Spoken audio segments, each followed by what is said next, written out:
want to call this a must-win, but it's kind of that. If you look over the remainder of the schedule and you see some of the date complications, some of the records of the opponents and the way they mash against each other, and then look at the two meetings with the Bengals. Good morning to you. Good Wednesday morning. I'm Dejan Kovacevic of DK Pittsburgh Sports. This is Daily Shot of Steelers. It comes your way bright and early every weekday if you're into hockey and or baseball. I also offer daily shots of Penguins and Pirates in the same place that you found this. Steelers versus Bengals will be a 1:02 p.m. kickoff at Paycor Stadium in Cincinnati. That's Sunday, of course. And in the interim, there won't be another one of these shows, so I'm going to do the thing that I usually do at the end of the week, and that's to share with you 5 things I'd like to see, beginning with fangs out. Now, I know it's been a while since Steelers versus Bengals was the collective massacre. I don't think would even be an overstatement that those games were as of just a handful of years ago.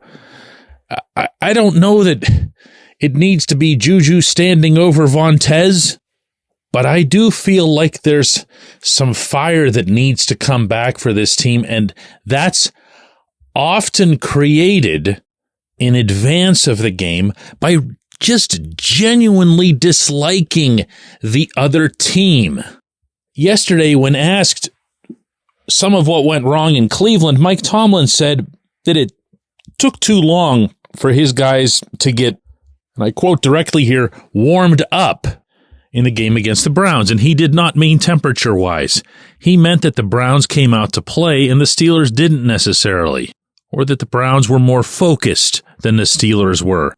And there's a part of me that'll always understand that whenever it's, some nothing team that doesn't mean anything to you. If you're facing, the Falcons or the Jaguars or the Chargers or whatever. But in the division, even if it's the Browns, come on. Get angry. Get violent. It's the division. I'd also like to see things get a lot quicker. Maybe that'll sharpen the focus, since I just brought that up. But what it'll definitely do, and I mean definitely, is take some of the heat off an offensive line that clearly can't handle it. You know what's the only thing worse than the pitch out? Because it takes the running play far too long to develop.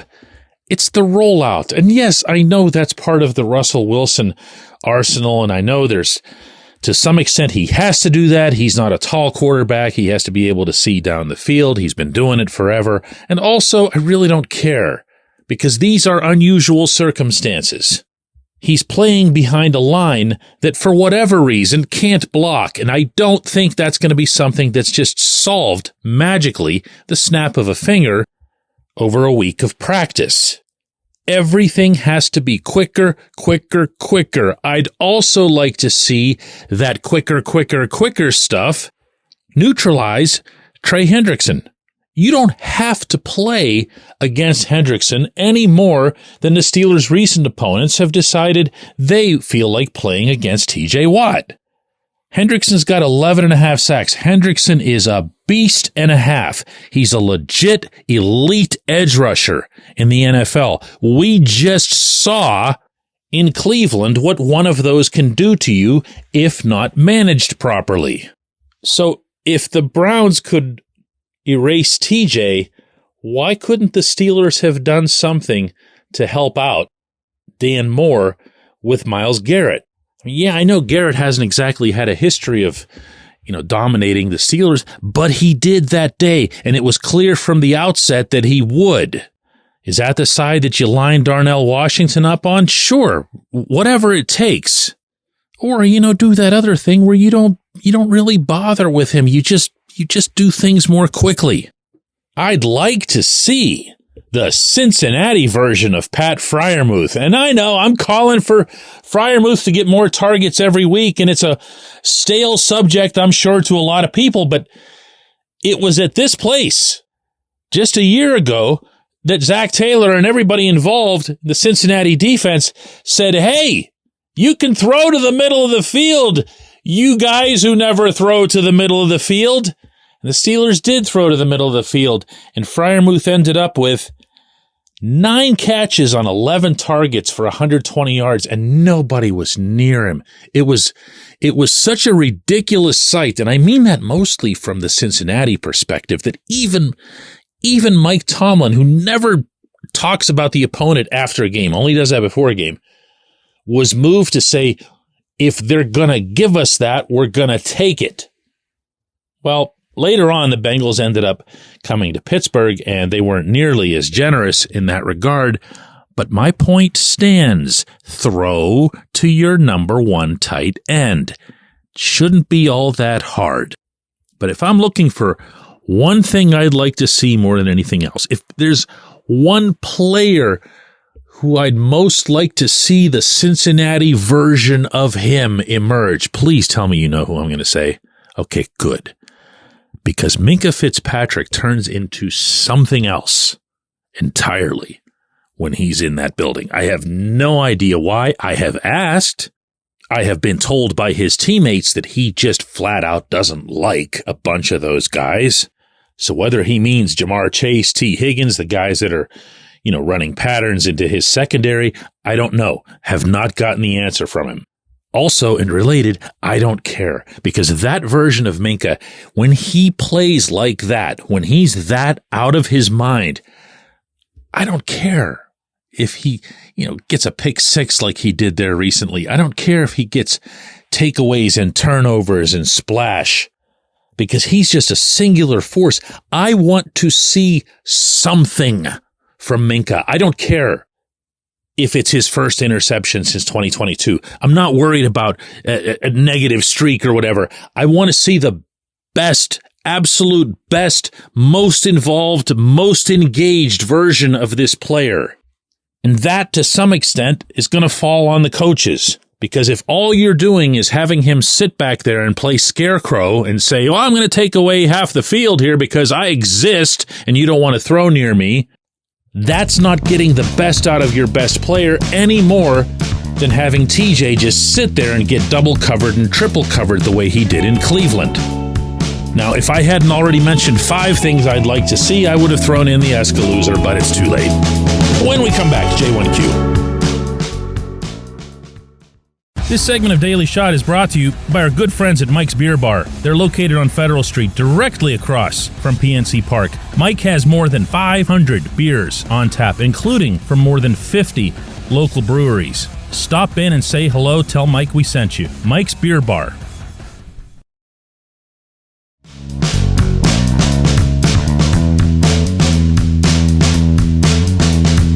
So because I'm feeling all festive for the holidays, we're going to turn the J1Q segment into a J3Qs, since there were so many of these and they're on a similar subject. Adam Murphy asks, DK, are we really shocked that the guy who didn't use Kyle Pitts and Bijan Robinson in Atlanta isn't using the Steelers' best players either?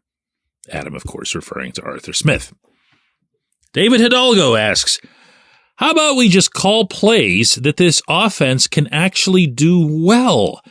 Don't just keep lining up Najee Harris 10 yards deep and running it up the middle on first and second downs to just then throw on third. Stop being so predictable. David, of course, talking about Arthur Smith. Rico Ricciardi says, 3rd and 4, we need one play, and the game is over.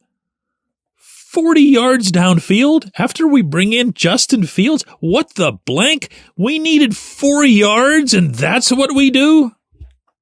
Rico referring, of course, to Arthur Smith, who did not have a good week, either on the field in Cleveland or apparently with the fan base. Smith wasn't really getting a whole lot of, at least not in my direction, Matt Canada comparisons. There were a couple. And I don't know that those are fair or accurate. But I don't know that even Smith would argue that either his calls were lousy or the executions of them were lousy. And you know what? If you can't execute it, as you just suggested here yourself, David, don't call plays that you can't pull off. That's wishing, that's hoping, that's designing an offense for personnel that you dream of having as opposed to what you actually have. But out of everything that's in those 3 Qs, what leaps out at me, believe it or not, even more than the 3rd and 4 50-50 ball in the snow, thrown by your ice-cold backup quarterback, I should add, is the term predictable, because that's what this has become. You can bet everything you own on a first down run. You can bet everything you own on a first snap of the possession run. You can bet a lot of what you own, incredibly, on a second and long run. And those are just killers. I mean, there isn't anybody, including Smith himself, who wouldn't acknowledge that there's nothing worse for an offense to have to deal with, no matter how good your offense is, than constant 3rd and longs. That's what this team does, and it does so with very little imagination, which might be the only comparison that I'd put forth with Canada. Smith's capable of better than this. We've seen it.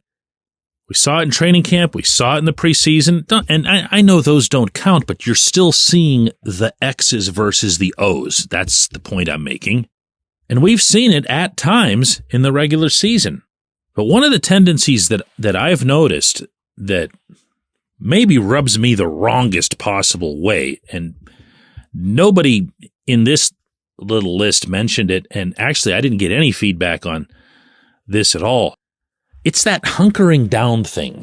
It's where the Steelers' offense isn't doing what it needs to do. It's obvious to everyone.